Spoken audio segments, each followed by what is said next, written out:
Monsieur le professeur, mesdames et messieurs, chers et chers collègues, chères étudiantes, chers étudiants, je suis, comme certains le savent, juriste de droit privé, ce qui me permet aujourd'hui d'admirer avec un mélange de curiosité et d'humilité le génie du droit public lorsqu'il touche au sacré républicain, la laïcité. Et c'est avec beaucoup de plaisir que je vous accueille à la faculté de sciences sociales, d'économie et de droit de l'Institut catholique de Paris à l'occasion du 120e anniversaire de la loi du 9 décembre 1905. Nous avons aujourd'hui l'honneur de recevoir le professeur Jean Morange, professeur émérite de l'université Panthéon-Assas et de la faculté de droit de l'université de Limoges, qui a aussi enseigné les libertés fondamentales à l'Institut catholique de Paris. Et nous l'en remercions très sincèrement. Le professeur Jean Morange est spécialiste des libertés publiques, auteur de l'ouvrage « Laïcité de la République, garantie ou menace pour les libertés ». Alors le titre de cet ouvrage résume à lui seul l'une des caractéristiques de la laïcité française. Ce n'est pas un principe figé, mais un espace de questionnement. Elle protège, elle encadre, elle libère et surtout elle interroge. La loi de 1905, comme vous le savez, dont nous commémorons l'anniversaire, énonce trois piliers qui structurent encore notre ordre juridique: la liberté de conscience, le libre exercice des cultes et la neutralité des pouvoirs publics, expression concrète de la séparation. Alors ces principes ont été repris, approfondis par le Conseil d'État, le Conseil constitutionnel et les juridictions européennes. Ils ont aussi été confrontés à des situations nouvelles, à l'école, dans les services publics, dans la société civile et même d'ailleurs dans l'entreprise. Alors dans vos travaux, monsieur le professeur, vous avez rappelé que comprendre la laïcité suppose de prendre au sérieux son histoire longue, la loi de 1905, mais aussi ses interprétations successives et sa place aujourd'hui dans le texte constitutionnel. Vous avez également mis en lumière ce que l'on peut appeler, selon votre expression, le mystère de la laïcité française. Un principe unanimement invoqué, mais dont la substance fait encore débat.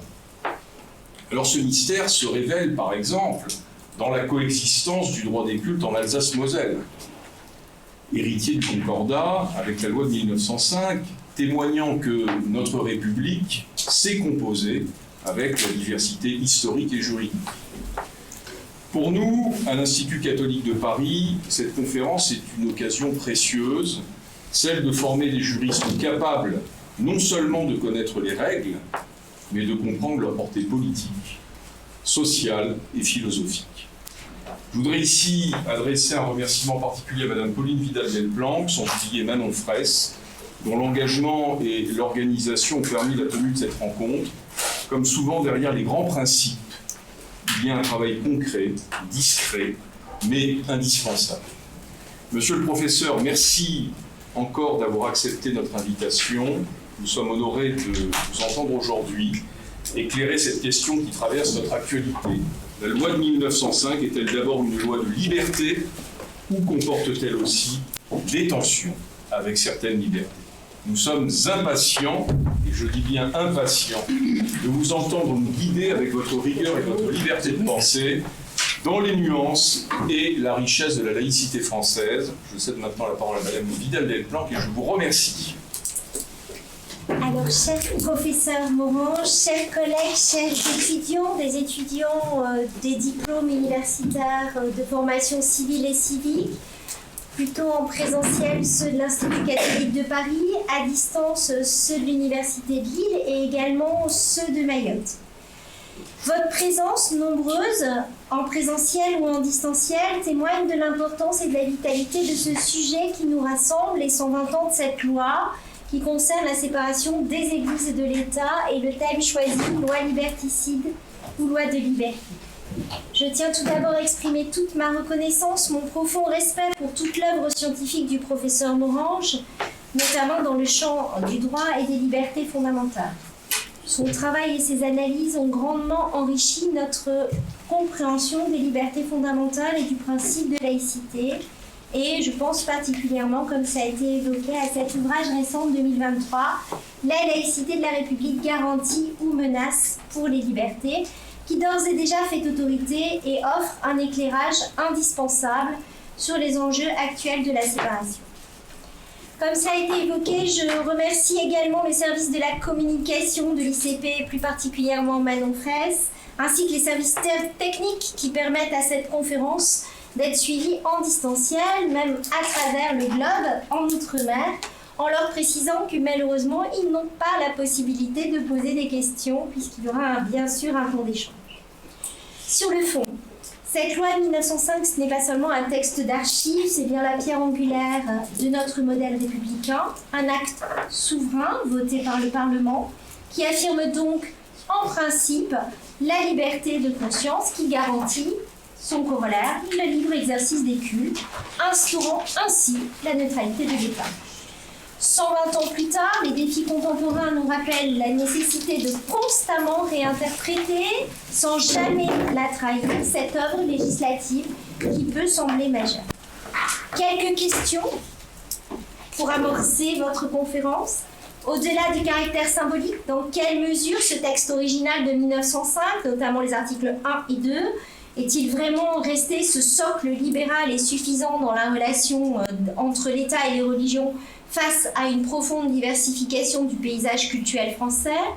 Si la loi de 1905 a survécu, est-ce en raison de sa souplesse intrinsèque ou plutôt l'usage constant d'interprétations jurisprudentielles et d'aménagements qui ont déjà, bien avant 2021, fait évoluer les principes sociaux?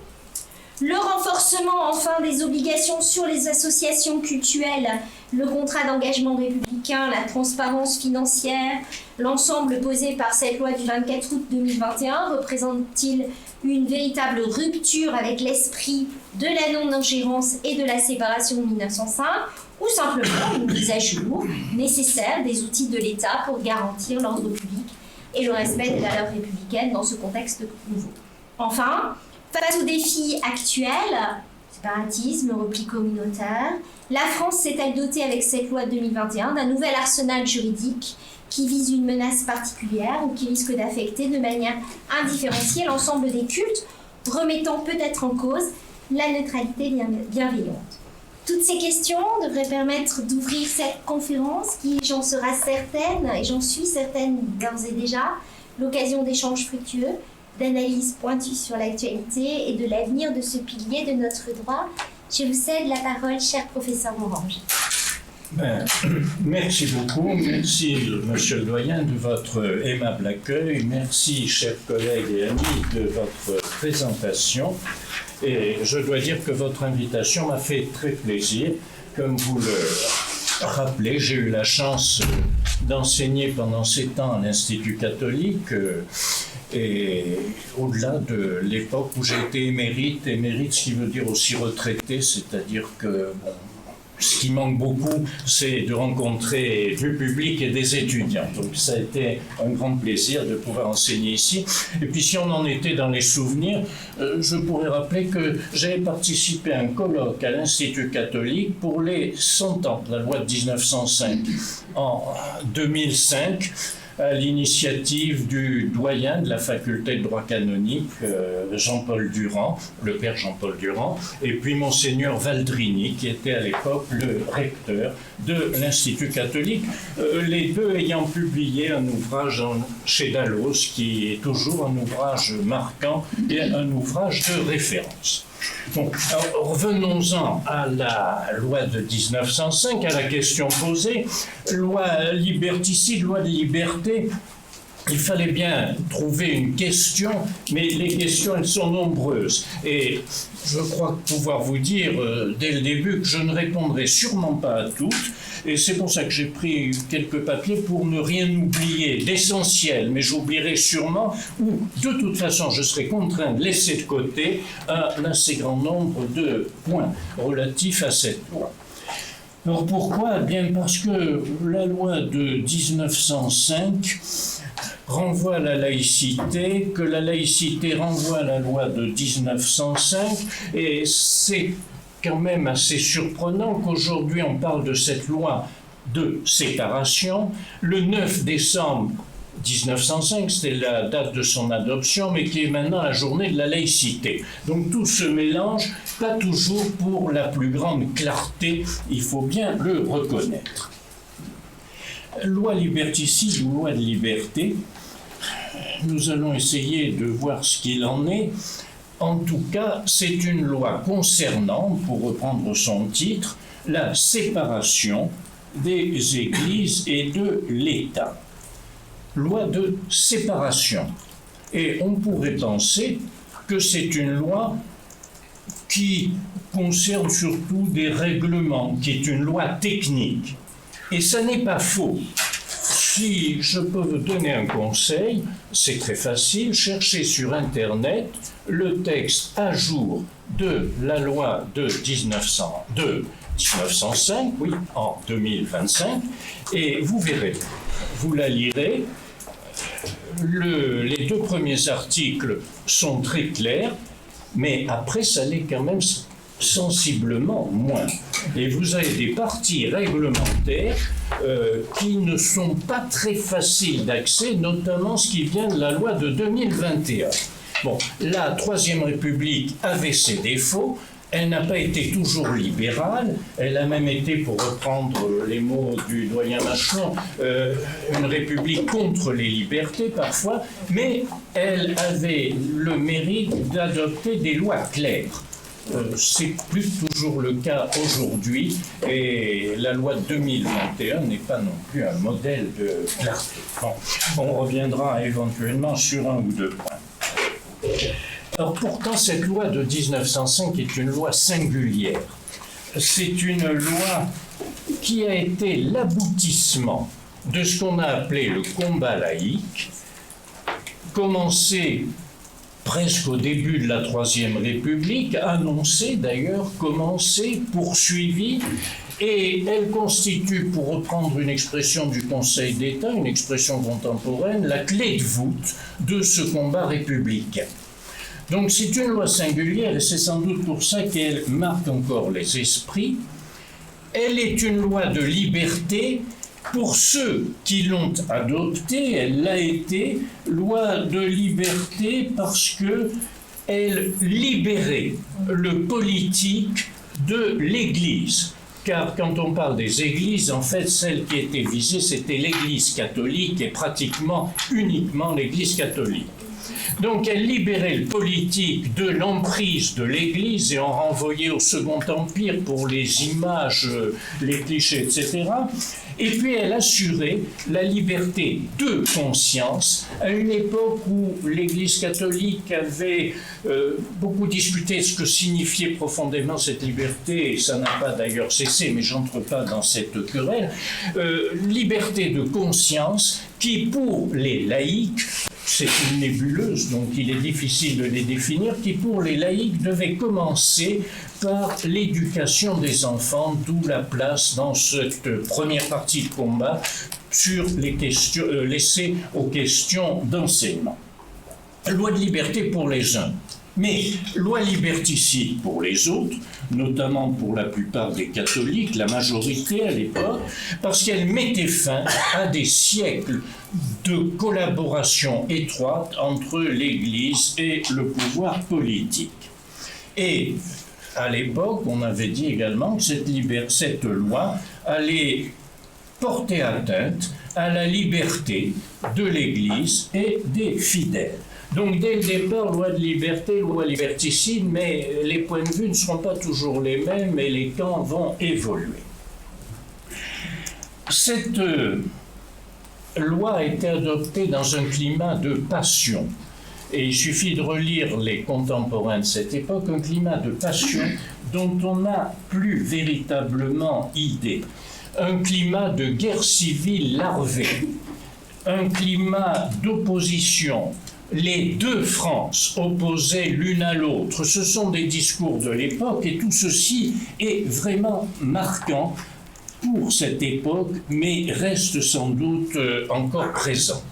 Avec, si on veut continuer dans cette voie, mais je m'arrêterai, l'arrière-plan qui est celui de la Révolution française, et nous ne sommes pas loin d'un lieu emblématique des massacres de septembre, massacres de prêtres innocents, massacres de religieux et toutes les exactions que nous connaissons, à côté de certaines mesures positives, bien sûr, de cette révolution.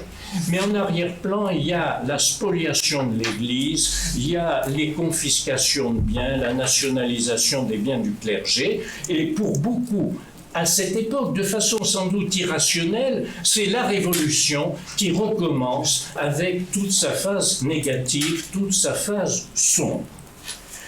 Alors, on peut peut-être essayer d'approfondir en inversant la proposition.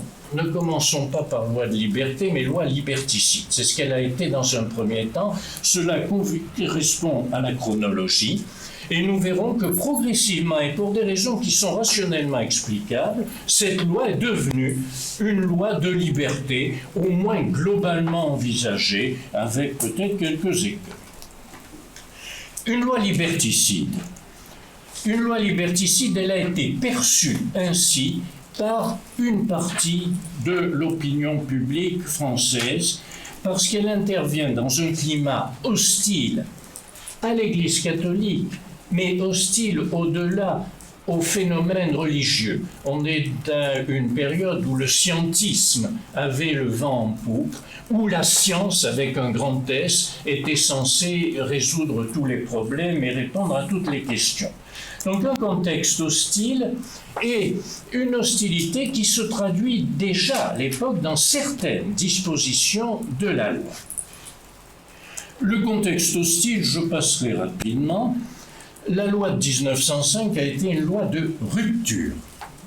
Rupture pour l'Église catholique, mais c'était Ève qui était visée, rupture du concordat. Et un grand juriste publiciste de l'époque, Léon Duguy, qui était très laïque par ailleurs, avait à plusieurs reprises insisté sur le fait que cette loi était contraire au droit, parce que l'État français ne pouvait pas rompre unilatéralement le concordat qui était un traité international. Donc une loi de rupture qui a été ressentie durement, qui met fin au concordat, qui valait ce qu'il valait, mais qui avait correspondu à un certain équilibre.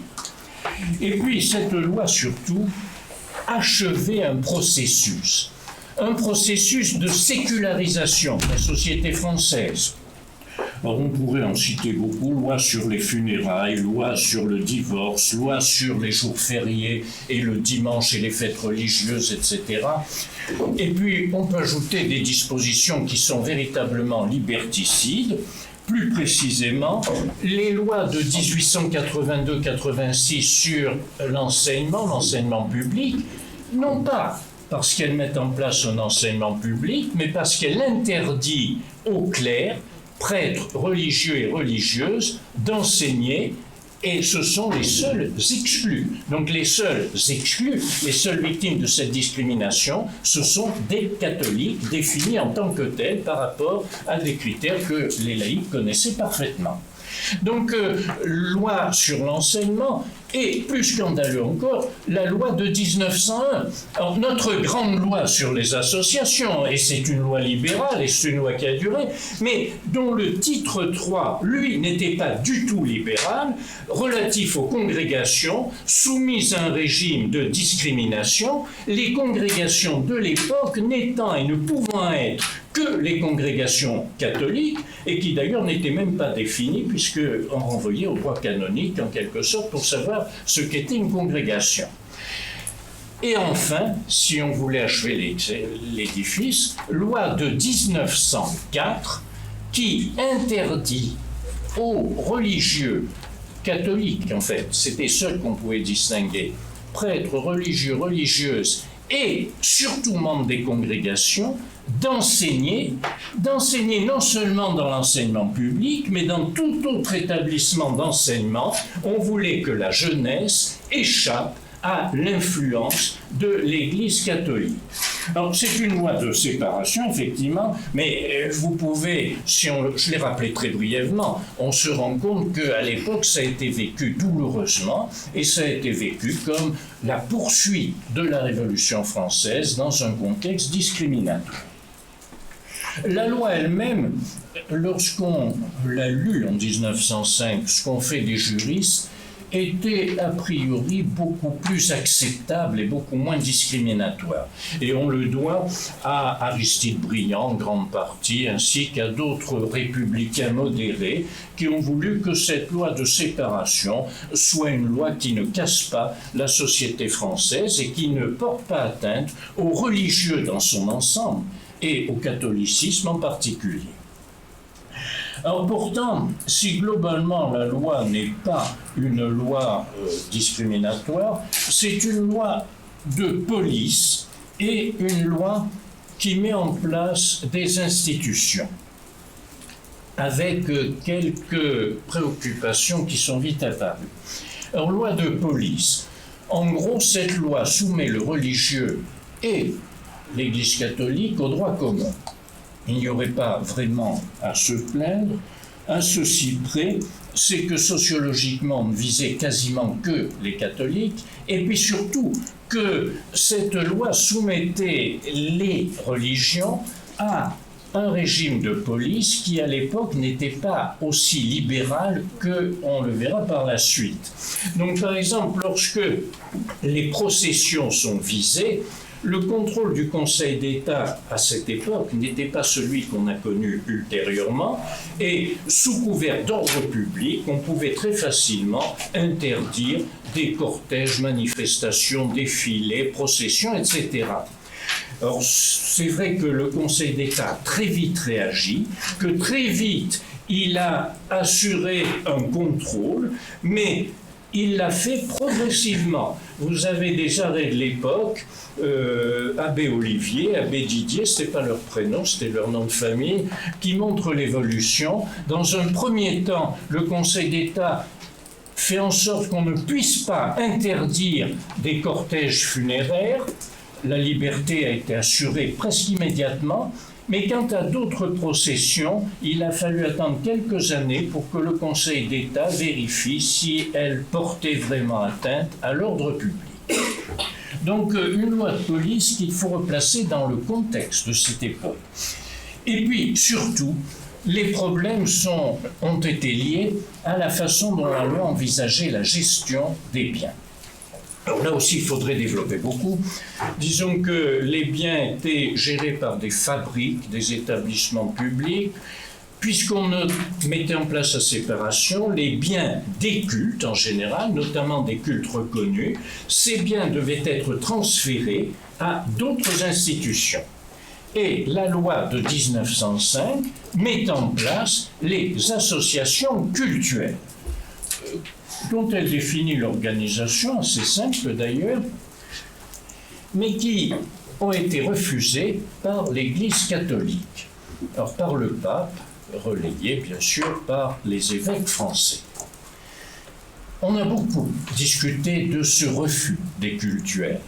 Il a été présenté comme la marque d'une vision un peu limitée, un peu obtus de la part du clergé, par les républicains. En fait, il est possible d'ailleurs que l'Église ait attribué à certains laïcs des arrière-pensées qu'ils n'avaient pas tous, mais que certains avaient. Le but, c'était au fond peut-être de faire échapper la gestion des biens à l'Église institution. Et on avait craint à l'époque que les cultuels dont les membres étaient laïcs ne subissent des pressions pour éventuellement s'opposer à l'évêque et gérer les biens dans une optique plus républicaine et plus laïque. Toujours est-il que le refus des cultuels a été surprenant pour les laïcs, mais qu'ils ont eu la sagesse d'y remédier presque immédiatement avec les lois de 1907 et 1908. On commence à modifier la portée de la loi de 1905, ça commence très vite. Nationalisation, en quelque sorte, ou publicisation, ça serait plus exact, des biens religieux, c'est-à-dire les cathédrales, les églises. Ça ne vaut pas pour les autres religions qui, elles, avaient accepté la loi et les cultuels. Les presbytères, les évêchés, d'autres bâtiments de type cultuel on a encore le sentiment que c'est la Révolution qui reprend, c'est la nationalisation des biens de l'Église et des biens du clergé. Alors, une publicisation, en gros, parce que c'est très compliqué et c'est très enchevêtré, il faudrait des heures pour aller dans le détail et puis des pages et des pages. En gros, les cathédrales sont devenues biens de l'État, les églises paroissiales sont devenues bien des collectivités locales, c'est-à-dire des communes. C'est approximatif, mais disons que ça correspond en gros à ce qui s'est fait. Et de ce fait, eh bien, le culte a pu être assuré dans les églises et les cathédrales qui existaient à l'époque. Alors, qu'est-ce que ceci, brièvement rappelé, nous montre? Eh bien, ça nous montre que la loi de 1905, qui est devenue libérale, et on va le voir, aurait pu être autre chose. Si on n'avait pas eu la jurisprudence administrative du Conseil d'État qui a garanti l'interprétation libérale, si l'on n'avait pas eu un législateur qui progressivement a remédié à ce qui était discriminatoire, si on n'avait pas eu une administration qui petit à petit a compris l'importance de la paix publique, la loi de 1905 aurait pu être une loi véritablement liberticide.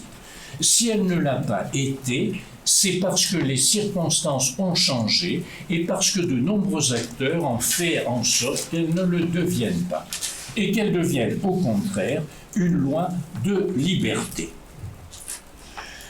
Alors, une loi de liberté dès l'origine pour ses promoteurs, bien sûr.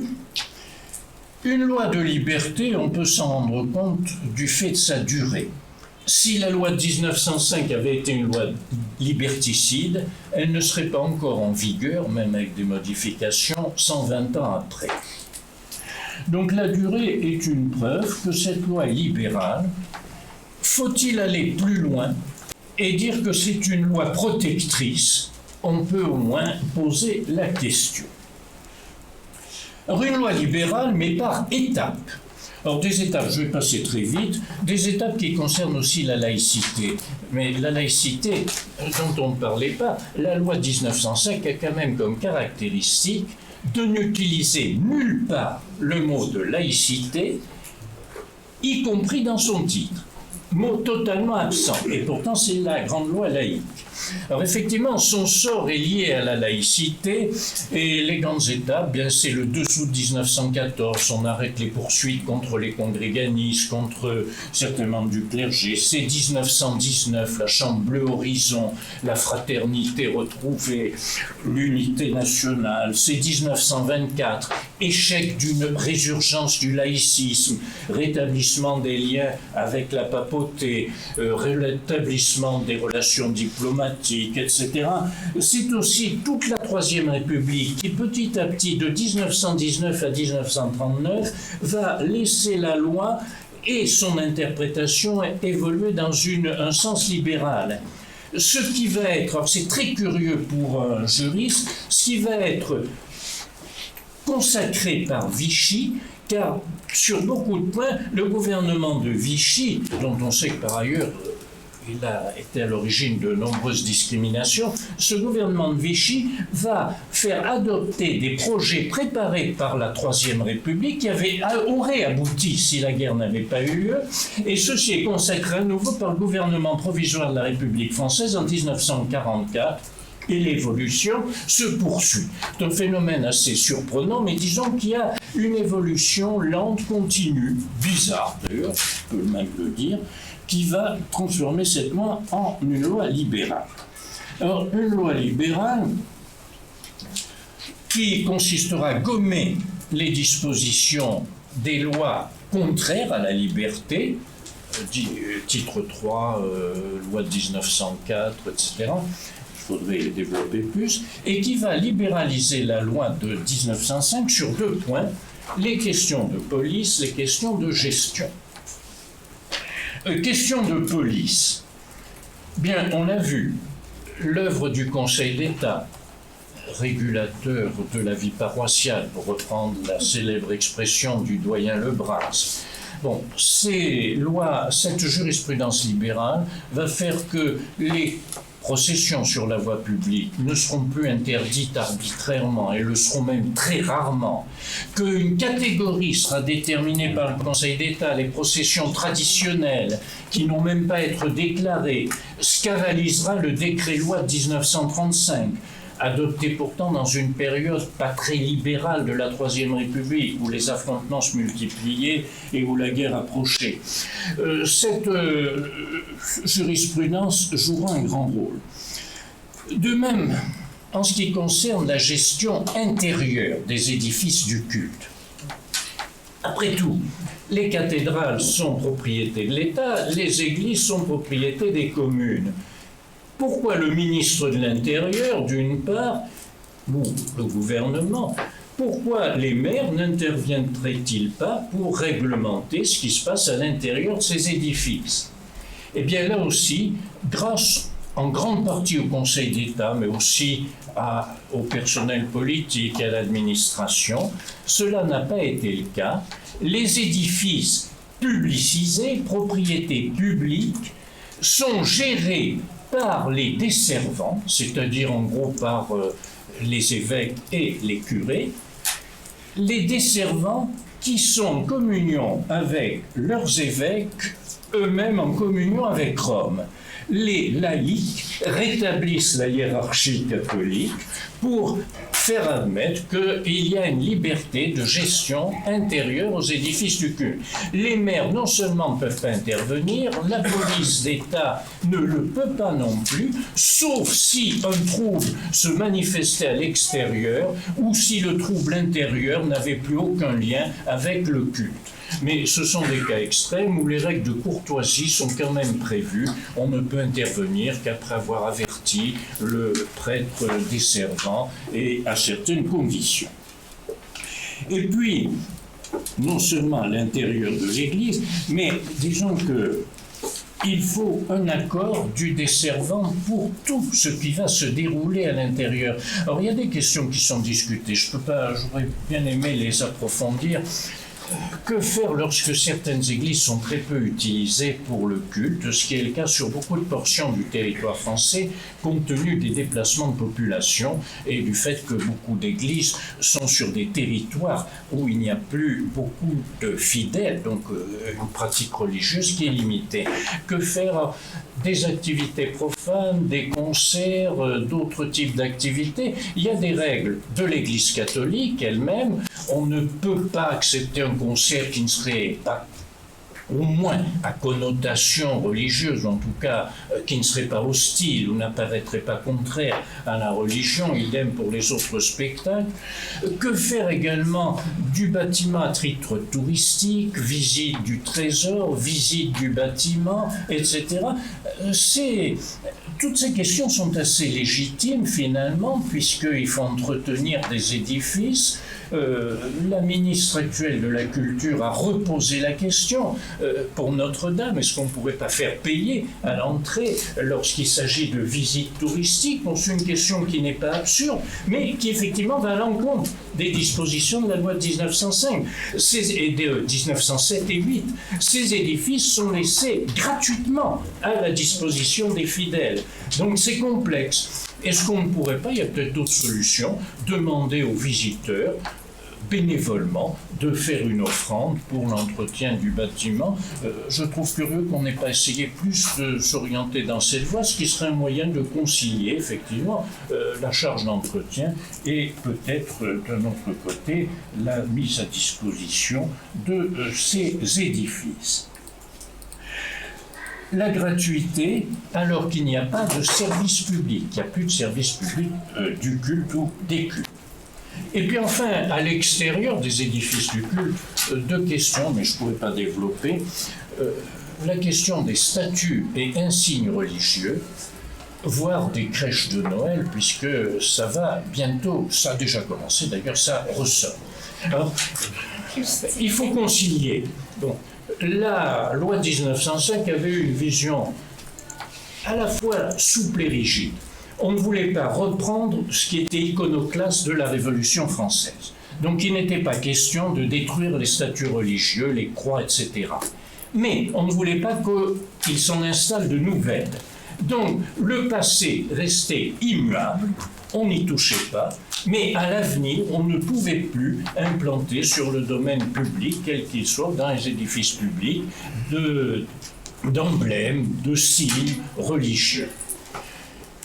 Mais alors peut-on ignorer tout ce qui est religieux, alors qu'on nous l'a souvent reproché? En France, nous avons un goût pour les statues, y compris celles qui ne sont pas toujours de très bon goût. Bon, est-ce qu'on peut faire des statues à la gloire de certains de nos dirigeants d'autrefois, dont on découvre petit à petit, excusez l'expression, mais qui portent quelques gamelles quelquefois, bon, il faut les descendre les statues. Bon. Est-ce qu'on peut exclure les personnalités religieuses? Alors non, ça ne peut pas être le cas, d'après la jurisprudence également. On peut en réalité édifier une statue en l'honneur d'une personnalité religieuse à condition qu'elle n'apparaisse pas comme un signe religieux trop marqué. Alors, jurisprudence relative à Jean-Paul II, vous pouvez édifier une statue de Jean-Paul II, c'était une personnalité marquante, au-delà des clivages religieux, politiques et autres, du XXe siècle. On peut construire une statue de Jean-Paul II, on peut le représenter avec une croix. Vous ne voyez pas Jean-Paul II avec un costume Mao quand même, mais il ne faut pas qu'il y ait une grande croix qui surplombe la statue parce que ce serait un insigne religieux. Alors, pour les crèches, c'est vers cette subtilité qu'a été le Conseil d'État, une subtilité que je trouve assez remarquable et intelligente. La crèche a à la fois une signification cultuelle, et c'est quand même sa première et principale signification, mais elle a aussi acquis une signification culturelle. Alors culturelle parce que Noël est quelque chose qui touche les adeptes de toutes les religions en France, plus ou moins, et beaucoup d'athées. Et puis la crèche, parfois, donnait lieu à des œuvres d'art, les Santons de Provence, pour ne citer que. Donc le Conseil d'État a joué sur cette subtilité. On peut installer des crèches dans des lieux publics. Alors plutôt dans des lieux publics, du domaine public, que dans des édifices publics. Mais il y a des exceptions. Et il faut que la crèche apparaisse comme ayant une civilisation culturelle, festive, non prosélyte, sans qu'on puisse pour autant totalement l'empêcher de garder son sens cultuel qu'elle pourrait avoir. Je me dis quelquefois qu'il faut qu'on soit dans un pays riche et où on a du temps à perdre pour se quereller là-dessus. Bon, regardez le monde contemporain, vous verrez que les querelles sur la liberté religieuse ne portent pas tellement sur ces subtilités. Bon. Mais intellectuellement, c'est vrai que c'est intéressant.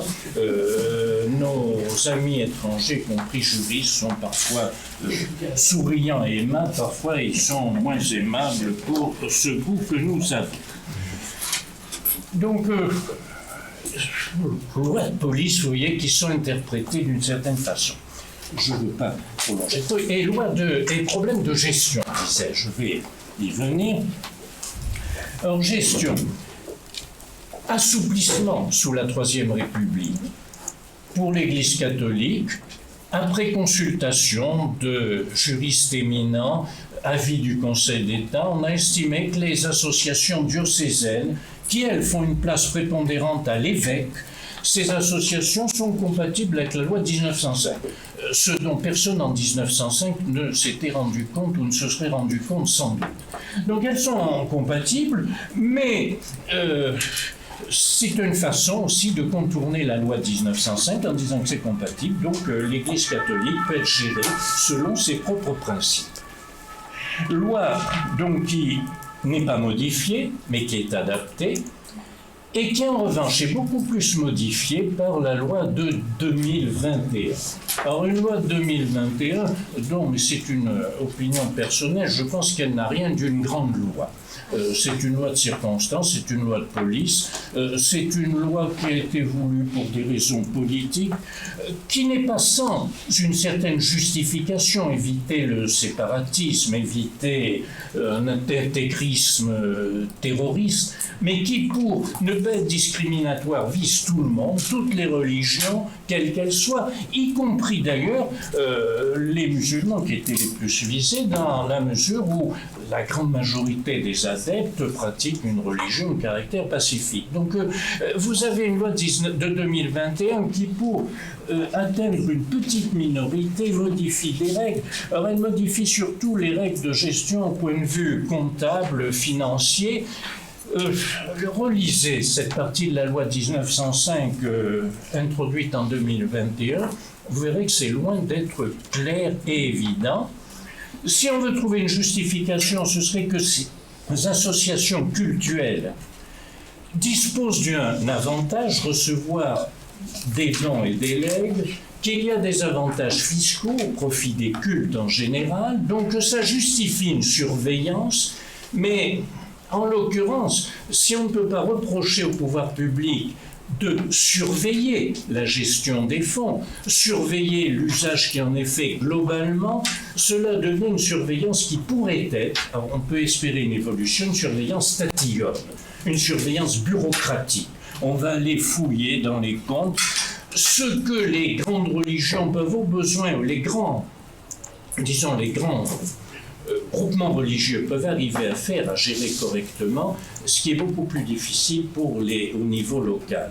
Et ce qui est d'ailleurs surprenant, c'est que les protestants, qui étaient plutôt favorables à la loi de 1905, ont été les plus réservés sur la loi de 2021 parce qu'ils ont des quantités de petites communautés qui n'arrivent pas à respecter facilement les dispositions de cette loi.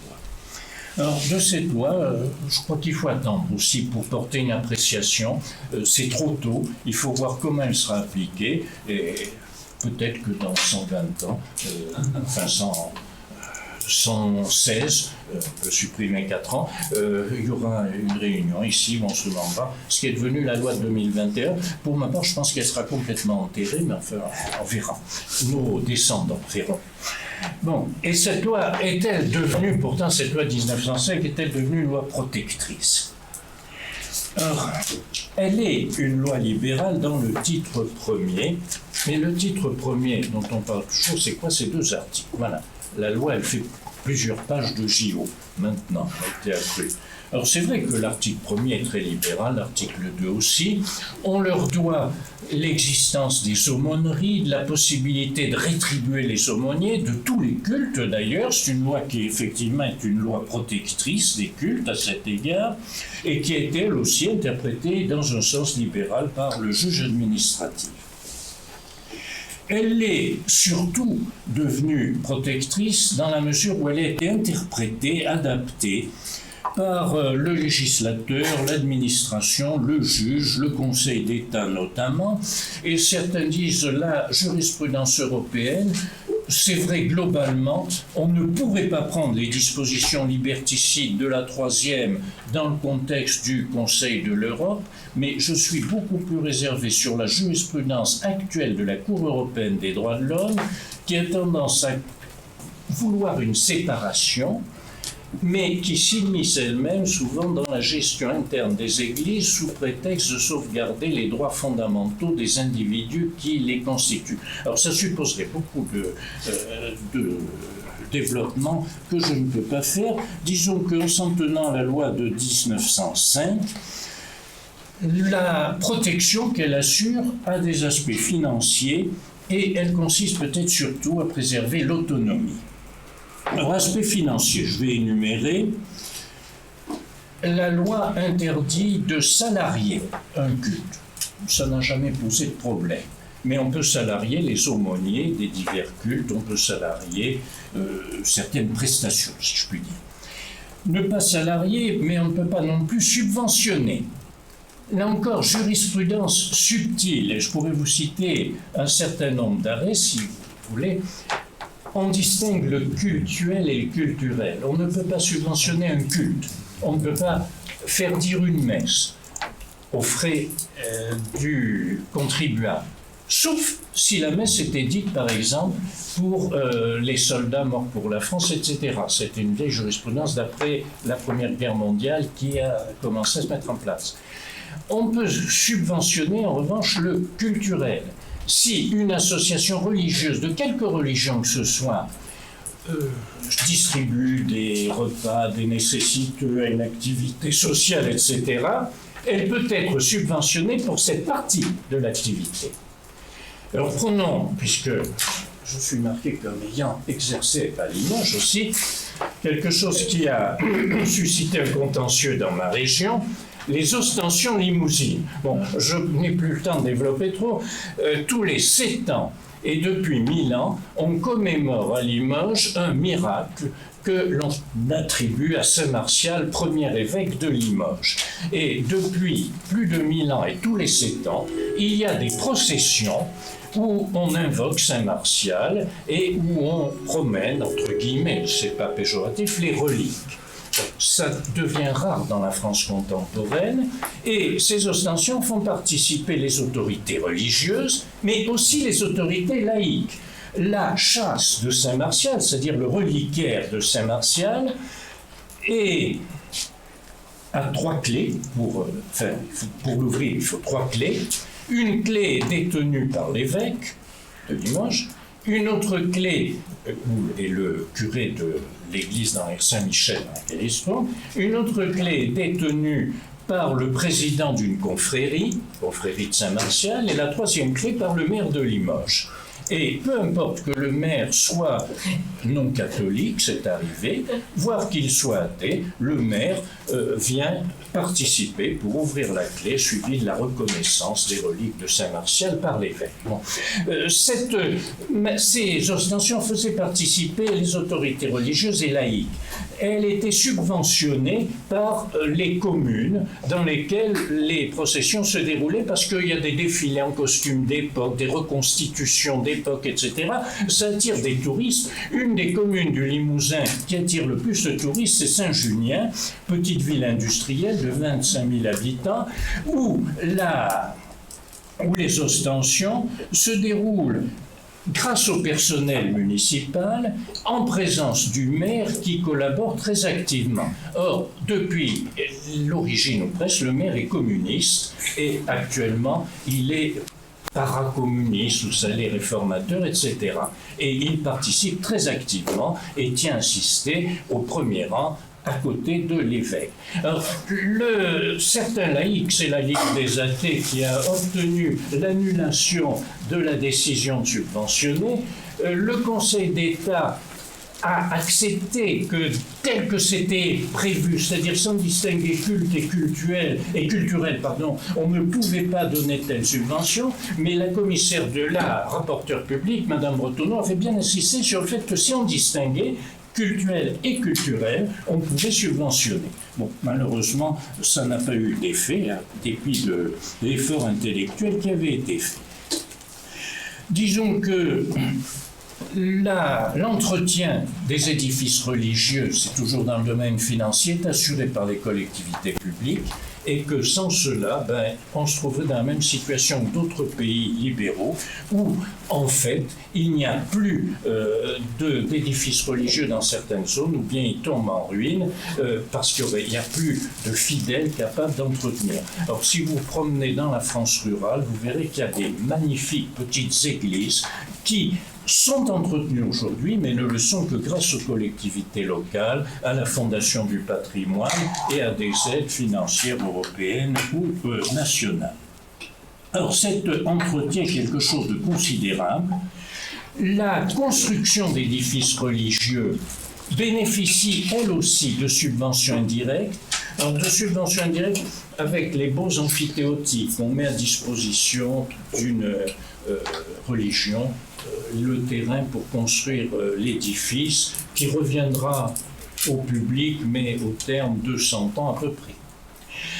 On donne les garanties d'assurance, des subventions indirectes en distinguant le cultuel et le culturel. On subventionne la partie culturelle de l'édifice, généreusement d'ailleurs envisagée, et on ne subventionne pas la partie culturelle.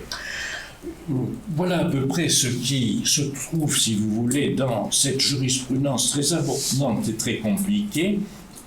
Ça a profité un peu à des édifices catholiques ou protestants, surtout à des édifices du culte musulman et à des mosquées pour lesquelles la partie culturelle a été envisagée avec bienveillance par les pouvoirs publics.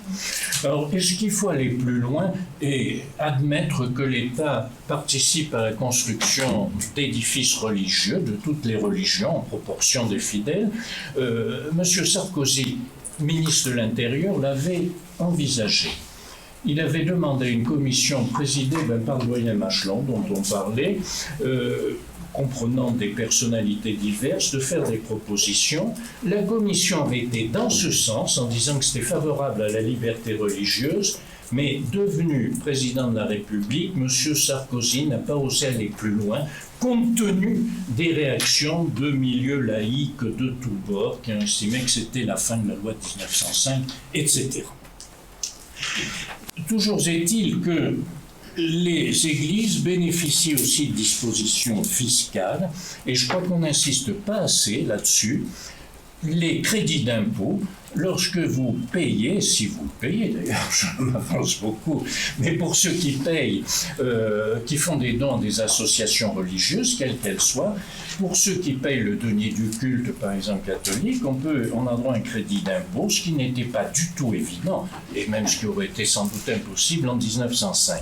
Alors c'est un mécénat, en quelque sorte, l'État laisse une liberté aux contribuables, qui vaut pour les contribuables croyants, qui vaut aussi pour les incroyants, qui peuvent de la même façon obtenir un crédit d'impôt en faisant des dons à d'autres types d'associations, de partis politiques, de syndicats ou d'autres groupements.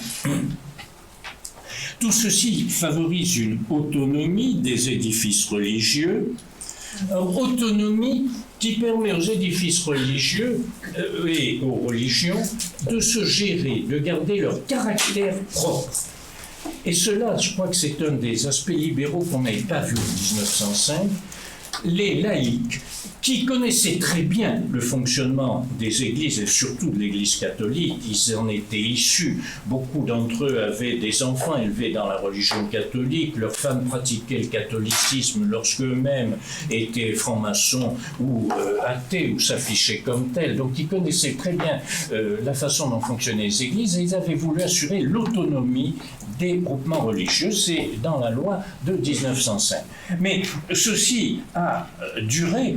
L'Église a ses caractères propres, et je peux vous citer, ce qui prouve que l'actualité nous rattrape toujours, un arrêt de la Cour de cassation, assemblée plénière, du 4 avril 2025, 4 avril 2025, 120 ans après la loi de 1905, qui reconnaît à l'autorité religieuse, en l'occurrence l'évêque, c'était l'évêque de Toulouse, le droit de révoquer un diacre qui a été consacré diacre dans la religion catholique par suite de manquements à ses engagements, en gros, disons, des relations féminines qui n'entraient pas dans le cadre de son ministère, c'est le moins qu'on puisse dire, et l'évêque ayant constaté cela, l'a révoqué. Il y a eu quand même un contentieux qui était jusqu'à l'Assemblée plénière de la Cour de cassation, qui reconnaît que cette autorité religieuse doit disposer de ce pouvoir en application des règles, je cite, internes qui la gouvernent.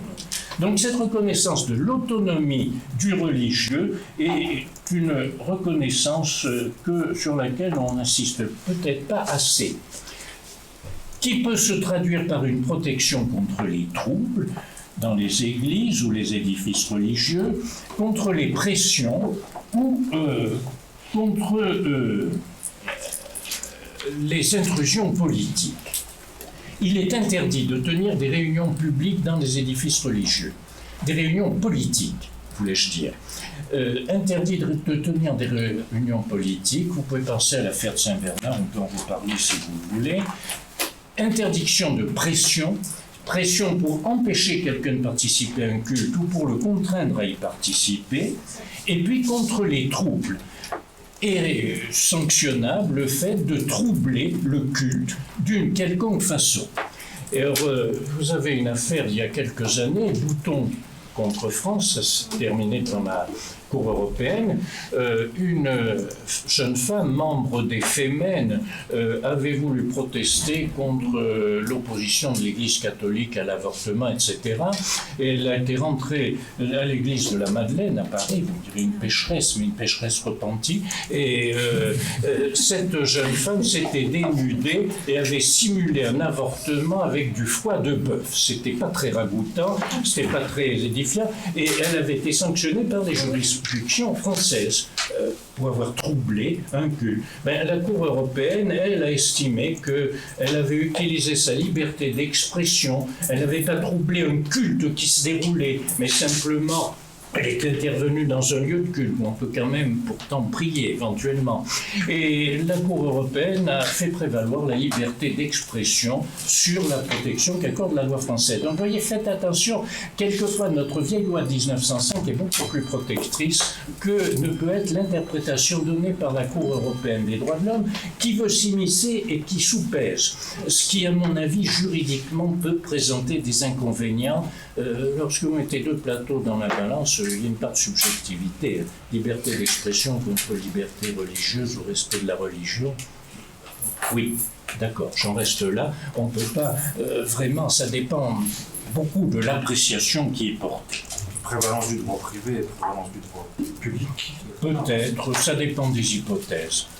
Oui. Alors finalement, bon, est-ce que on peut répondre à la question, et de quelle façon? La loi de séparation. Toutes les grandes démocraties libérales opèrent une séparation entre le religieux et le politique.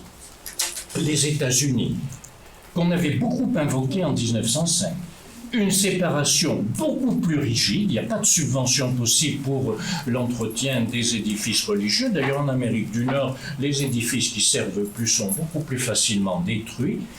Il n'y a pas non plus d'aide directe, le religieux échappe, il est totalement autonome. Mais en revanche, le politique prend le religieux. Et disons que ça donne ce que vous voyez aux États-Unis, des discours pseudo-religieux tenus par des personnalités certainement politiques, mais peut-être pseudo-religieuses aussi. J'avoue que pour ma part, je préfère que nos personnalités politiques ne tiennent un discours religieux de la même façon que ça peut être tenu parfois outre-Atlantique. Bon, chacun peut avoir son opinion là-dessus. Alors l'Allemagne, coopération, collaboration, dans le cadre d'une séparation.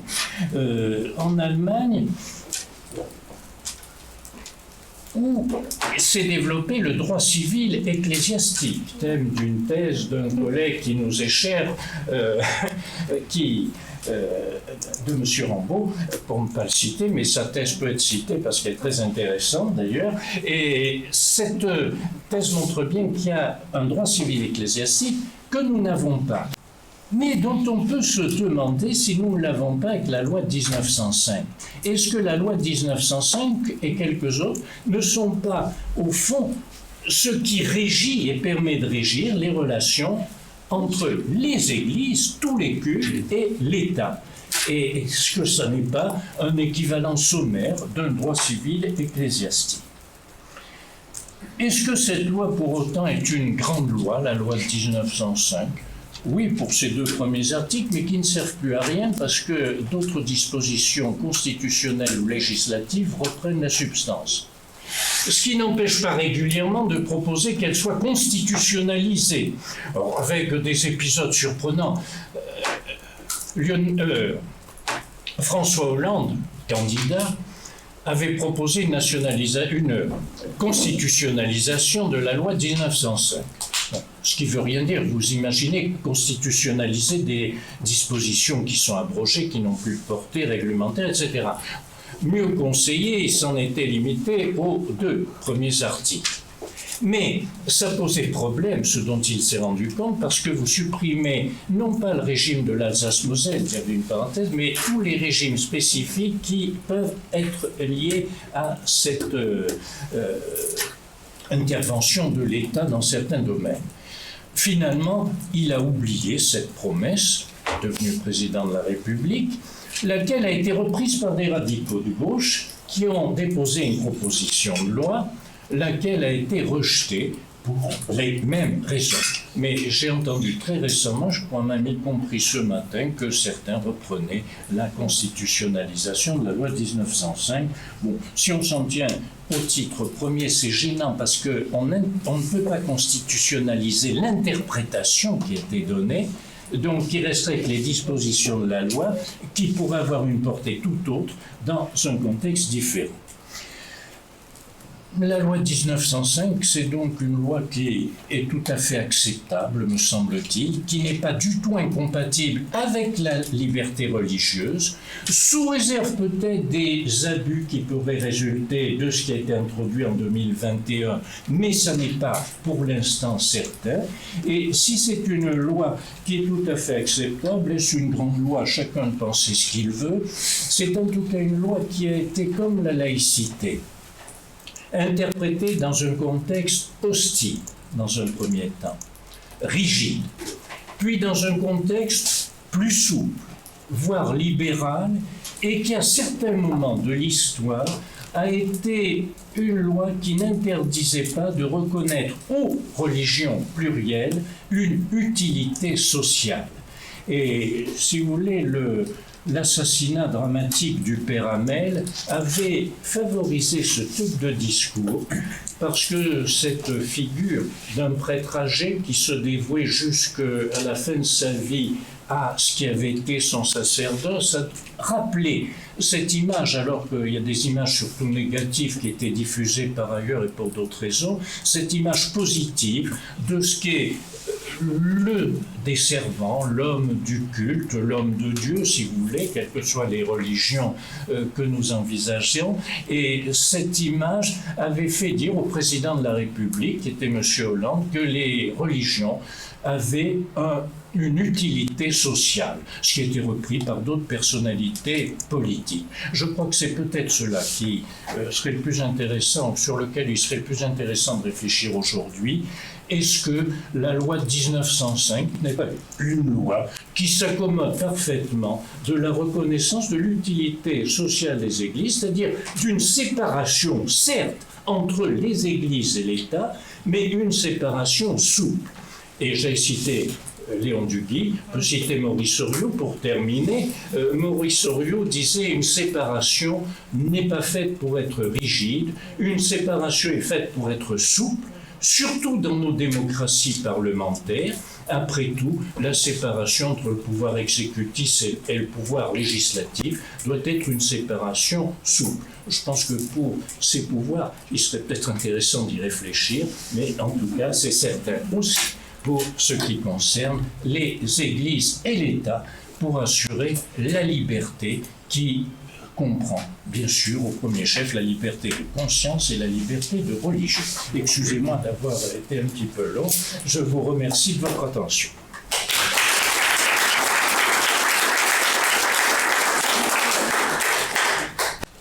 Merci beaucoup. C'est le temps d'échange. On peut prendre un bon quart d'heure. Donc malheureusement en distanciel, je le répète, nous n'avons pas accès au chat. Donc ce sont des questions dans la salle. La parole est à qui veut bien la prendre si vous avez des questions. Moi j'en ai, mais je vous laisse d'abord. Oui, je vous en prie. C'est un petit peu avancé peut-être, mais j'aimerais comprendre pourquoi il y a toujours une croix en haut du Panthéon. Mais pour une raison simple. D'abord, c'est que le Panthéon devait être une église, Sainte-Geneviève, et que la croix date d'avant 1905.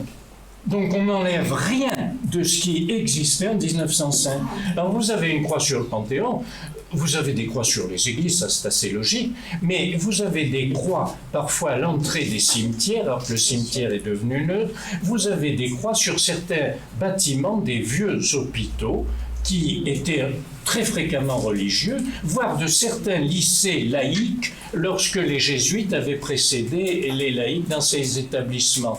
Vous avez des croix un petit peu partout sur des établissements, parce que la loi de 1905 a refusé tout ce qui serait iconoclaste, et ça ressort très nettement des travaux parlementaires. On ne détruit plus, on ne recommence pas la révolution. Merci beaucoup. Donc c'est très clair, si vous voulez, pour... D'accord. Oui, J'ai dans la même veine d'idée les calvaires sur le domaine public, Oui. à qui appartiennent-ils et qui les entretient? alors les calvaires sur le domaine public, ils appartiennent à celui qui est propriétaire de cette parcelle du domaine public, lorsque c'est le domaine public. Parce que vous avez beaucoup de calvaires qui se trouvent sur des domaines privés, proches du domaine public et non séparés du domaine public. Si c'est le domaine public, ils appartiennent le plus souvent aux communes. Le problème, c'est celui de l'entretien. Alors, la jurisprudence a permis d'entretenir les édifices du culte, parce qu'ils étaient à la disposition des fidèles. Et dans un premier temps, l'entretien était assuré à minima. Le Conseil d'État a imposé aux communes propriétaires de ces édifices de faire en sorte que les fidèles puissent accéder sans danger à ces édifices. On ne peut pas laisser s'écrouler la toiture ou autre chose. Il fallait préserver l'édifice. Et puis petit à petit, le Conseil d'État a admis qu'on pouvait entretenir un peu mieux, entretenir de façon à rendre plus beau l'édifice. Ça attire les touristes après tout, les visiteurs, et on pouvait même chauffer l'église pour préserver le mobilier qui s'y trouve. Alors c'est le même problème pour les calvaires, sauf que les calvaires, il faudrait faire en sorte qu'ils ne puissent pas blesser quelqu'un s'ils s'effondrent. Mais comme les fidèles ne les fréquentent pas, ou les fréquentent en les regardant, les communes sont moins obligées de les entretenir de façon positive. Et c'est ce qui est le problème qui actuellement est compensé par l'action de certaines associations, j'en connais une dans mon département, de personnes privées qui se sont donné pour mission d'entretenir les calvaires, les édifices religieux qui se trouvent dispersés dans les campagnes. Alors, qui demandent des dons aux personnes qui veulent participer, lesquels dons peuvent être donnés lieu à un crédit d'impôt, etc. C'est le mécénat, si vous voulez. C'est un cas sur un carrefour, la commune décide le réaménagement du carrefour. Quelle disposition peut-elle ou ne peut-elle pas prendre vis-à-vis de cet édifice? Normalement, elle ne peut pas détruire l'édifice ou le calvaire, mais elle peut le repousser pour permettre la construction du Elle carrefour. doit le préserver. Oui, ou le mettre à disposition des autorités religieuses qui l'installeront sur un lieu public ou privé. Mais on ne peut pas le détruire. Oui, je ne sais pas. Enfin, oui. Il y a évidemment la loi, mais il y a l'interprétation politique. Attends, pardon. C'est l'interprétation politique de la loi. Oui. Et par exemple, je me souviens à une époque, il y avait des grands panneaux lumineux dans Paris pour célébrer la fête du Ramadan. Oui. On sait aussi que dans certains endroits, les maires sont attaqués parce qu'ils voudraient mettre une modeste petite crèche dans un coin de la mairie. Oui. Alors, oui. Excusez-moi, non, excusez-moi, allez-y, madame. Et puis aussi, aujourd'hui, on sait politiquement que l'Église catholique, l'enseignement catholique est soumis à des contrôles plus que trop nombreux. Alors, bon, il y a énormément de choses derrière ce que vous dites et ce sont des questions tout à fait d'actualité, c'est vrai que vous soulevez. Bon. Interprétations politiques, elles existent toujours. On s'est même demandé finalement si l'interprétation utile et profitable du Conseil d'État était purement juridique. Et en fait, des auteurs tels que Jean Rivero ont montré que les conseillers d'État n'étaient pas des catholiques fervents. Il y avait beaucoup il y a eu des juifs, des protestants, des indifférents, des agnostiques, mais ils étaient imprégnés d'une idéologie libérale et essayaient de rétablir la paix sociale. Donc il y a une idéologie, si vous voulez, qui était derrière ce droit libéral. Et alors c'est ce qu'on retrouve aussi pour des questions telles que celles que vous évoquez. Moi, je ne pense pas qu'il soit choquant que des religions puissent faire un affichage public. Après tout, c'est pas plus choquant pour des personnes d'être confronté à un affichage qui a une connotation religieuse que d'être confronté à un affichage de consommation extrême qui peut choquer aussi et être contraire à une approche frugale, disons, de la consommation. Bon, ça évolue. Bon, vous aviez vu que la mairie de Paris, c'était de Marseille, oui, s'est opposé à la projection d'un film, etc. Bon, ce qui lui a fait beaucoup de publicité, c'est en général ce qui se traduit. Bon, alors, le Ramadan, oui, pourquoi ne pas l'annoncer? Mais dans ce cas, alors qu'on laisse annoncer le carême, les fêtes religieuses, peut-être faut-il rester modéré pour ne pas avoir de bataille religieuse par panneaux publicitaires interposés. Il y a quelques années, la RATP avait interdit une affiche en faveur des chrétiens d'Orient. Et ce matin, en prenant le métro, j'ai vu que cette affiche était à nouveau sur des panneaux. Alors, il ne s'agit pas d'une affiche prosélyte, c'est simplement pour demander aux gens de veiller au sort de cette minorité religieuse qui actuellement n'est pas très bien considérée, n'est pas beaucoup soutenue. Alors, je crois que c'est politique, si vous voulez, oui, en partie, mais il y a le politique qui utilise quand même des principes de caractère libéral, et puis il y a le politique massif. Je cherchais un adjectif, je ne sais pas lequel il faudrait trouver. Le politique politicien qui me fait quelquefois un petit peu peur, parce que je crois que la séparation en elle-même est utile et indispensable aussi bien pour l'autonomie des cultes que pour l'autonomie du politique. Bon, après tout, rendez à César, etc. Bon, c'est pas nouveau. Hein. Donc il faut faire attention. Mais je suis d'accord, au cas par cas, il y a des tas de choses qui sont absurdes, scandaleuses, discriminatoires. On ne traite pas tout le monde à la même ancienne, ça dépend de l'ère du temps, ça dépend du flair de chacun, ça dépend de ce qu'on suppose être l'électorat de celui qui parle. Bon, c'est quand même très important actuellement, et beaucoup de personnalités politiques abordent ces questions en fonction de leur électorat réel ou supposé, ce qui est quelquefois complexe. Oui.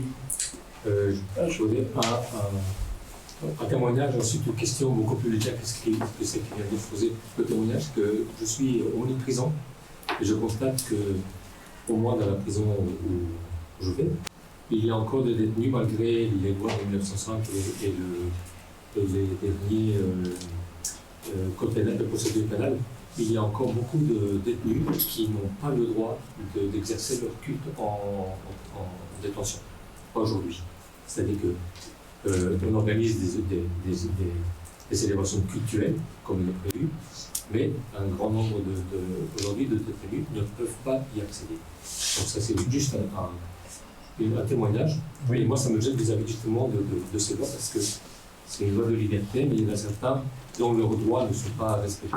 Mais alors, un témoignage, c'est vrai, qui est inquiétant, à mon avis, parce que tout détenu, quelle que soit sa religion, a le droit d'avoir accès à un aumônier de son culte. Alors, les aumôneries, selon les cultes, sont plus ou moins organisées. Bon, aumôneries catholiques, des grandes confessions protestantes, israélites sont assez bien organisés. Les musulmans se sont organisés progressivement et il y a maintenant une organisation qui vaut à peu près celle des autres religions. Le problème se pose plus pour les détenus témoins de Jéhovah, adventistes du 7e jour, etc. Parce qu'il n'y a pas toujours un aumônier de leur religion et qu'il faut le contacter, et ainsi de suite. Ceci étant, je crois que si ces faits se produisent, c'est peut-être parce que ceux qui le pourraient ne pensent pas faire un recours devant le juge administratif. Il faut demander que le détenu demande à pouvoir disposer de relations avec un aumônier. Si on lui refuse, il faut que la décision de refus soit attaquée devant le juge administratif, et la jurisprudence est très claire sur ce point. Donc je crois que c'est qu'on ne va pas assez. Je reconnais que c'est pas toujours facile, surtout pour des personnes qui ne disposent pas de tous les moyens nécessaires de faire ce recours. Mais il faut dans ce cas qu'ils soient soutenus par leur... Et la question légère, que pensez-vous de cette tombée qui a lieu en ce moment dans le ministère de l'Éducation nationale à propos de calendrier de l'Avent dans les écoles et les lycées? Oui. Ben alors c'est Noël cultuel ou culturel. Quand il y a beaucoup de chocolat dans les calendriers de l'Avent, je pense que le culturel l'emporte sur le cultuel. Bon, en répondant grossièrement, si vous voulez, si on mettait des petites médailles religieuses dans le calendrier de l'Avent, oui, on ne peut pas dans les écoles publiques. Mais si vous y mettez des chocolats ou autres friandises, je ne plaide pas pour le chocolat spécialement, pourquoi pas, ça peut être amusant à condition de ne pas faire prosélytisme et de ne pas en profiter pour faire un cours de catéchisme, ce qui n'est jamais le cas quasiment. Oula. Oui. Moi, je ne bouge pas. Là-bas, puis ensuite j'arrive. Oui. C'est juste une question concernant les associations de la loi 19.1. Est-ce qu'on a la possibilité, dans une association de la loi 19.1, de fonder un lieu de culte ou pas? Attendez, Je veux savoir si la loi d'association de 1901 permet de fonder le culte ou pas. En faire une association culturelle. Oui, alors justement, c'est un des inconvénients de la loi de 2021, c'est d'avoir voulu pousser tous les cultes à adopter la forme association cultuelle. Mais si la forme association cultuelle doit être adoptée pour le culte, les cultes qui le souhaitent, quels qu'ils soient, peuvent utiliser la loi de 1901 pour les activités non cultuelles, c'est-à-dire pour les activités de bienfaisance, de mise en place d'une librairie, d'un journal, etc. Donc on continue à jouer sur les deux, mais la loi de 2021 veut éviter que des groupements religieux ne disposent que d'une association loi de 1901 parce que ces associations sont incontrôlables quasiment. En fait, en droit, mais en fait. Mais vous pouvez toujours, on peut toujours l'utiliser. Oui, quel serait votre conseil, professeur, pour un public qui confond la loi de 1905 avec de l'anticléricalisme? Et quand je parle de anticléricalisme, je ne vise pas que la religion catholique. C'est anti-religieux. Anti-religieux. Je suis aumônier d'hôpital et à chaque fois que je parle de la loi, il me dit « Ah non, mais c'est parce qu'on nous apprend. » Oui, oui, je sais. Mais il y a parfois un conservatisme, un rigorisme excessif de la part de certains milieux. Donc, avant de parler de la loi de 1905, je crois qu'il faut l'étudier, d'une part. Et puis, ça a été une loi qui est née dans un climat anticlérical, et on n'empêchera pas, dans un climat anticlérical, mais qui n'a pas été voulu par ses promoteurs comme une loi anticléricale. Et beaucoup de parlementaires républicains ont ramené régulièrement les votes de l'Assemblée à quelque chose qui ne soit pas hostile ni à la religion, aux religions en général, ni au clergé, quel que soit le clergé considéré. Mais c'est vrai, elle garde cette connotation parce qu'elle est apparue à une certaine époque. Mais je m'étais rendu compte il y a quelques années que la Déclaration des droits de l'homme et du citoyen de 1789 suscitait toujours une sorte de réserve dans certains milieux traditionnels. C'est la Révolution française, c'est les massacres de septembre. Bon, non, la Déclaration du 26 août, c'est pas les massacres qui ont suivi. Est-ce qu'elle l'a préparé? Est-ce qu'elle a participé? Est-ce qu'il y a eu un état d'esprit qui plus tard? Ça, je n'en sais rien. Alors, il reste 4 questions. Donc, ma collègue, Marie-Caroline Nareto. Merci beaucoup, merci pour votre conférence. Moi, je voudrais prendre un peu de distance parce que cette loi, ce qui était intéressant, c'est qu'effectivement, vous l'avez souligné, ça visait avant tout l'Église catholique. Mais il y avait un projet, aujourd'hui il y a ce thème du théologico-politique qui revient quand même dans la réflexion. Et justement, on voit bien que la religion catholique n'est pas censée être, en tout cas, une façon d'organiser toute la société dans son intégrité. D'ailleurs, vous l'avez souligné, c'est avant tout l'enseignement qui a été vraiment... visé. Donc la question que je me pose, c'est effectivement, il me semble que politiquement, il y a des projets de vouloir faire une loi de 1905, mais concernant notamment l'islam, parce que justement, là, on est sur une religion différente, c'est-à-dire on est sur une religion qui a vocation justement à encadrer tous les aspects de la vie sociale. Donc voilà, je voulais savoir ce que vous en pensiez. Ce que j'en pense aussi, c'est que, oui, tout ce que vous dites est exact. Moi, je pense que dans une société humaine, il faut qu'on trouve un modus vivendi entre toutes les personnes qui y vivent et qui s'y trouvent. Bon, chaque religion peut avoir sa vision idéal de ce que doit être une société parfaite. Bon, dans l'Église catholique, il y avait eu la théorie de la société parfaite. L'Église pouvait tout prendre en charge, et c'est pas faux. D'ailleurs, dans certains cas, dans certains lieux, elle a tout pris en charge, souvent parce qu'elle y était contrainte pour assurer le bien-être de la population. Bon, c'est vrai qu'on ne peut pas s'accommoder d'une vision religieuse qui voudrait tout réglementer dans une société, parce qu'il y a la liberté de conscience des autres et qu'il y a la liberté de conscience collective des autres religions. Donc c'est vrai, là aussi je dirais c'est une question politique, philosophique, qui ne peut se résoudre que par un dialogue et essayer de trouver une convergence entre des points de vue modérés. C'est pour cette raison que, s'agissant de l'islam, par exemple, depuis Chevènement jusqu'à Monsieur Chevènement, puisqu'il est toujours en vie, jusqu'au ministre de l'Intérieur au pluriel qui se sont succédés actuellement, bon, il y a toujours eu la même façon de vouloir avoir un interlocuteur, parce que les laïcs de 1905 avaient eu la chance d'avoir un interlocuteur clairement identifiable, bon, et qui était un interlocuteur parlant d'une seule voix. Bon, pour des raisons liées à ce qu'est la religion musulmane intrinsèquement, c'est impossible. Donc essayer d'organiser, de chercher à faire qu'il y ait des représentants qui puissent au moins éclairer sur ce que souhaite cette religion et qui puissent le faire passer après, oui, je pense que c'est quelque chose qui est tout à fait utile et même indispensable. Mais on a erré, pour l'instant on est passé de l'ancienne formule qui était Chevènement et Sarkozy, avec une continuité, au Forum de l'Islam qui semble un peu plus prometteur, parce que peut-être l'ambition est moins grande. C'est pas de représenter les musulmans, ce qui est sans doute trop difficile, c'est de comprendre mieux l'islam et de permettre au pouvoir public de mieux faire passer certains messages et les recevoir. Mais c'est pas très précis peut-être, mais je crois pas qu'on puisse être trop précis. Là et là, et après on s'arrête. Allons-y. Alors je rebondis sur ma collègue aumônière de prison, d'hôpitaux, pardon.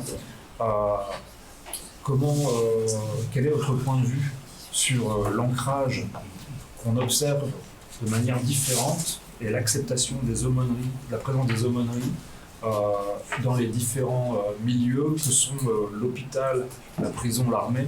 On voit qu'au sein de l'armée, au sein des prisons, les aumôneries sont véritablement structurées et reconnues d'utilité publique, j'allais dire. Au sein des hôpitaux, la question est quand même beaucoup moins résolue. Moi-même étant aumônier catholique d'hôpital, je constate auprès de mes collègues soignants une grande méconnaissance des statuts des aumôneries au sein des hôpitaux. Ben effectivement, je crois que, bon, si vous voulez, ça tient aussi à chaque administration. Disons qu'en gros, l'armée a très bien mis en place des aumôneries de toutes les religions qui fonctionnent et qui ont leur rôle. Ça a été bien encadré, bon, parce que ceux qui s'en sont occupés étaient bien organisés. Alors, les prisons, c'est un peu moins facile parce que les détenus sont peut-être moins faciles aussi à gérer dans certains cas, mais théoriquement, il y a des règles précises.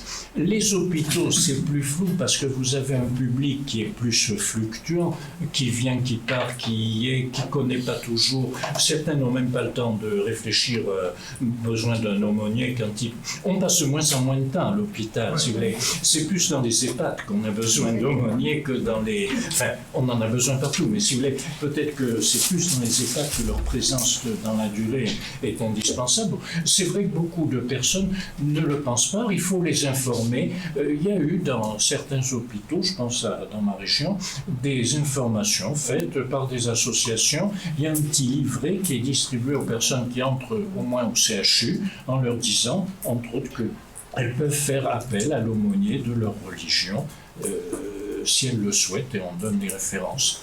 Donc c'est faisable. Alors, vous avez évoqué 3 aumôneries, vous n'avez pas évoqué l'éducation nationale. Alors c'est peut-être là que ça marche le plus difficilement, parce que, et puis excusez-moi, bon, c'est un point de vue personnel, parce que dans l'éducation nationale, c'est largement le foutoir en général, et qu'il y a beaucoup de choses qui ne fonctionnent pas parfaitement. Mais c'est vrai que ce n'est pas souhaitable et qu'il faudrait peut-être améliorer.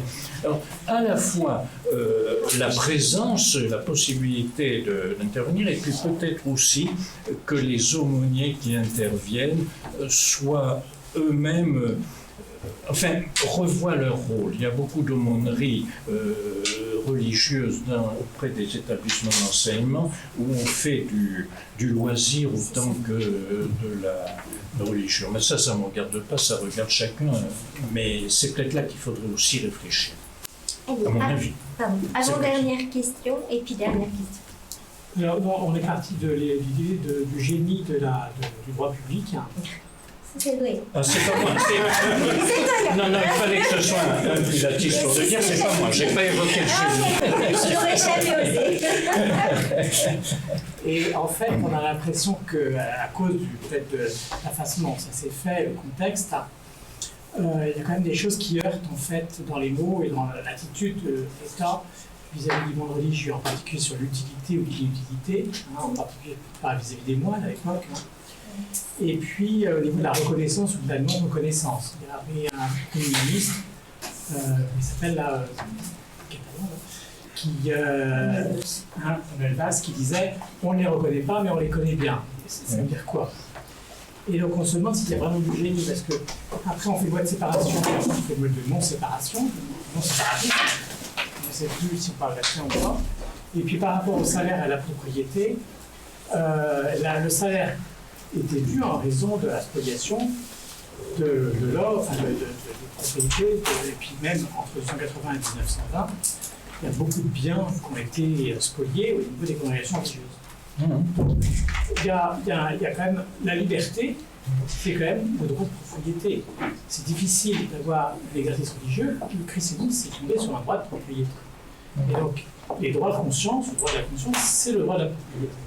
Et là, après, il y a effectivement en plus un problème de valorisation de l'appartenance religieuse, que toute cette loi est faite dans un contexte de dévalorisation, non seulement de dévitalisation, mais de dévalorisation, avec l'idée qu'on va remplacer ça par les baptêmes républicains. Et on a quand même l'impression que cette loi a été quand même responsable d'un mouvement de vie de référence, où finalement les socialistes n'aimaient ni la famille ni la religion, même s'ils étaient sociaux, donc ils ont, par ce biais-là, fondé une société qui était quand même un peu vide. Et donc on se demande si, de ce point de vue-là, la loi de 1905, elle n'a pas un problème pas génial, mais de défaut congénital. Et comment on pourrait le réparer? Quels sont les actes que l'on pourrait fonder alors je sais qu'on a remis en place, parce qu'on a anesthésié les relations entre l'État et les religions. Depuis Jospin, tous les mois de janvier, ils se voient. Pas beaucoup. On a vraiment l'impression. Et en plus, s'ils n'ont pas de bonne relation, ils ne peuvent pas bien se contrôler. Tous les délits sur les abus, à mon avis, sont faits aussi dans le fait qu'on n'osait pas critiquer l'Église, on n'osait pas accuser un prêtre. Et moi, je pense que c'est très mauvais du point de vue de la santé mentale. Oui, effectivement, non, mais parce que, oui, non, je comprends ce que vous voulez dire. Oui, bien sûr, elle a peut-être un défaut congénital, la loi de 1905, c'est possible, mais moi je crois beaucoup, en tant que juriste, si vous voulez, publiciste peut-être, alors, à la relecture des textes. C'est-à-dire que ça ne sert à rien de lire un texte dans un seul contexte d'origine. Il faut le lire tel qu'il est aujourd'hui, et c'est vrai pour tous les grands textes, les grands principes juridiques ont changé de sens au fil des années, au fil des décennies, au fil des siècles. Et c'est à mon avis vrai pour la loi de 1905, ce qui incite peut-être à avoir une attitude positive, parce que si on se crispe sur le passé, on n'en sortira jamais. J'avais essayé une fois d'en parler avec les interlocuteurs d'en parler. Si vous repartez de la Révolution française, l'Église a été spoliée. Mais pas entièrement, puisqu'on lui a restitué une partie par la suite, au XIXe siècle, d'abord avec Bonaparte, après la restauration, la monarchie de Juillet, puis etc. Bon, on pourrait continuer. Elle n'a pas été spoliée de la même façon en 1905, mais elle l'a été un petit peu, l'Église catholique. Donc si on repart sur toute cette histoire, il est impossible de dire ce qu'est la justice et ce qu'aurait été la justice avec un grand J. C'est du passé, il faut l'assumer, on n'y peut rien. Et aujourd'hui, simplement, lorsque certains disent qu'on subventionne trop la religion catholique, notamment, pas seulement, en entretenant ces édifices religieux, on pourrait dire oui, mais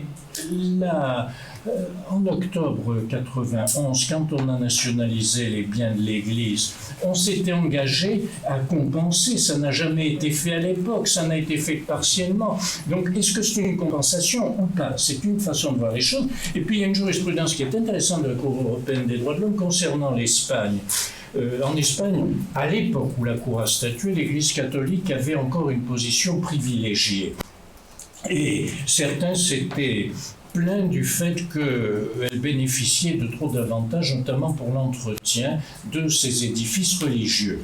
Et la Cour européenne avait fait valoir que l'Église espagnole disposait aussi de trésors qui étaient ceux de l'ensemble de la nation espagnole, et que ces trésors, elle les mettait à la disposition de tous ceux qui en avaient besoin. Alors, on peut transposer, supprimer de notre pays Notre-Dame de Paris, ça manquerait. Bon. Et ça n'est qu'un édifice emblématique, extraordinaire, mais un parmi d'autres, bon, qui a failli disparaître. On a vu la réaction. Ça serait 11 millions de touristes en moins, enfin, étrangers peut-être un peu moins par rapport à 11 millions, mais disons que ça serait priver la France de ce qu'il y a au fond de plus précieux. Si vous supprimez tous les édifices religieux, même en se limitant aux catholiques, de tout le territoire français, la France perd quand même énormément de son charme. Et elle perd aussi toute sa structure, l'église au centre des petits villages, etc. Donc, qui bénéficie de quoi? Est-ce que lorsque les maires font entretenir une église, est-ce que finalement, l'église qu'ils font entretenir, ça a un coût, mais est-ce que ce coût n'est pas rendu au centuple? Et dès ce monde-ci, par la venue de touristes, le maintien d'une activité économique, le maintien d'un attrait acoustique, etc.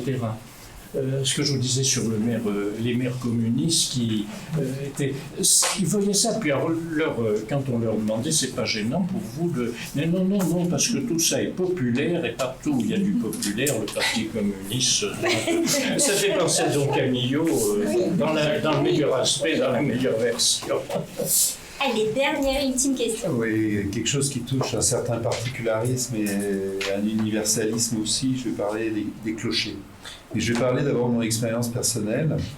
Quand j'étais enfant, quand j'allais à l'office orthodoxe, on sonnait les cloches pendant le Notre Père et pendant le Credo. C'était un clocher qui ne sonnait pas les heures en l'occurrence, c'était un bien que l'on avait en ayant un bail amphithéotique. Je me pose la question, si un prêtre catholique ou dans un autre édifice se mettait justement à sonner les cloches pendant un office religieux, alors qu'il a la possibilité d'utiliser l'édifice puisqu'il en est le bénéficiaire, comment est-ce que ça serait considéré? Et cela, on le met dans un contexte où on voit régulièrement dans les journaux, dans certaines localités, des gens qui disent « mais je veux plus qu'on entende les cloches le dimanche matin parce que j'ai envie de dormir ». Alors qu'elles sont liées aux heures, que c'est plutôt culturel dans ce cas-là, mais en même temps, c'est quand même rattaché à un édifice religieux. On est dans une imbrication assez totale. Donc voilà, une question très particulière. Si jamais j'ai une église et que j'ai les cloches, est-ce que je peux sonner pendant le Credo et le Notre Père? Et comment ça serait pris? Non, mais il y a une jurisprudence très abondante sur les histoires de cloches. Ah oui, j'imagine, mais je ne sais pas. Il y avait deux aspects. est-ce qu'on peut continuer à sonner les cloches ou pas? Et puis deuxième aspect, est-ce que quelquefois on ne doit pas sonner les cloches en cas de danger imminent, puisqu'à l'époque on sonnait les cloches, c'était un moyen de prévenir la population. Bon. Alors, sur le second, ça a été admis par les églises. On peut sonner les cloches dans certains cas. Sur le premier, alors vous aviez déjà, c'était pas des bobos à l'époque, ça n'existait pas, mais vous aviez déjà des gens qui disaient que les cloches les gênaient, les réveillaient trop tôt, etc. Et vous ne voulez pas entendre de cloches. Bon, le Conseil d'État établit une jurisprudence subtile. Le maire peut réglementer, mais sans interdire de façon générale et absolue. C'est-à-dire qu'on peut demander au besoin que les cloches ne sonnent pas trop tôt, qu'elles ne sonnent pas trop longtemps, qu'elles ne sonnent pas à tort et à travers. Mais elles peuvent continuer à sonner selon la tradition. Et par exemple, globalement, la tradition de l'Angélus est respectée au moins à midi. La plupart, beaucoup de cloches sonnent, et à 19h pour les mêmes raisons. Alors en revanche, très tôt le matin, c'est vrai que les autorités religieuses elles-mêmes ont souvent admis qu'il ne fallait pas réveiller trop les fidèles, notamment, ou les infidèles, ceux qui sont proches du clocher. Et ont cessé de les faire fonctionner, ou elles fonctionnent de façon plus modérée. Alors, vous dites, qu'est-ce qui se passerait si vous faisiez sonner? Ça dépend de l'endroit où vous seriez. À certains endroits, les gens diraient « Ah ben c'est beau, ça nous fait plaisir ». À d'autres endroits, ils diraient « Ça nous casse les oreilles, ça nous réveille, ça nous gêne, etc. » Et vous auriez un contentieux. Et le juge administratif dirait peut-être qu'on peut sonner pour des grandes occasions. Vous avez beaucoup de cloches qui sonnent à minuit en France le dimanche. Entre le samedi et le dimanche de Pâques. Vous avez des cloches qui sonnent à minuit à Noël. C'est pas... En revanche, on ne pourrait peut-être pas les faire sonner à minuit tous les jours de la semaine, ni même tous les dimanches de l'année. Quant à ceux qui se plaignent, il y en a qui se plaignent des cloches, alors ça a une connotation parfois religieuse ou anti-religieuse ou anticléricale. Vous avez de plus en plus qui se plaignent du coq qui chante le matin, des vaches, etc. Donc quand on vit à la campagne, pourtant, ça paraît normal. Non. Il y a, là aussi, je pourrais vous citer des exemples de petites communes ou des municipalités qui ne sont pas du tout marquées religieusement, parce que leurs membres s'affichent plutôt comme très laïcs, ont contribué à faire réparer les cloches de l'église communale parce que c'est un signe de la vie quotidienne qui disparaîtrait si elle ne sonnait plus. Je crois que c'est quelque chose d'important. Vous avez des livres d'Alain Corbin, l'historien connu, sur les sons dans notre histoire, les sons entre autres des cloches justement. Et faire sonner les cloches des églises, c'est ce à quoi beaucoup de minorités chrétiennes aspirent, avoir le droit de faire sonner les cloches dans des lieux où ils sont minoritaires. Après, il y a une question d'opportunité. Est-ce que c'est opportun? Que faut-il demander? Et il faut aussi chercher une conciliation avec l'environnement, pour ne pas agresser, mais au contraire pour éveiller, pour appeler. Mais c'est un point de vue personnel aussi, sauf la jurisprudence du Conseil d'État qui, à mon avis, serait la même que celle du début du siècle. Merci beaucoup. Nous sommes arrivés donc au terme de cette conférence qui est dédiée à cet anniversaire de la loi de 1905 et non de la laïcité. On a donc revisité ce texte fondateur. C'est pas une relique, c'est bien un corpus vivant comme vous nous l'avez montré. Je vous réitère tous mes remerciements les plus sincères, les plus appuyés, chers professeurs. Donc cette journée n'est pas une fin, c'est donc une nouvelle étape. Ça nous a tous donné à réfléchir. Et donc je vous souhaite une très belle après-midi, un bon après-midi. Bon cours et bon appétit pour ceux qui n'ont pas encore déjeuné. Merci à tous.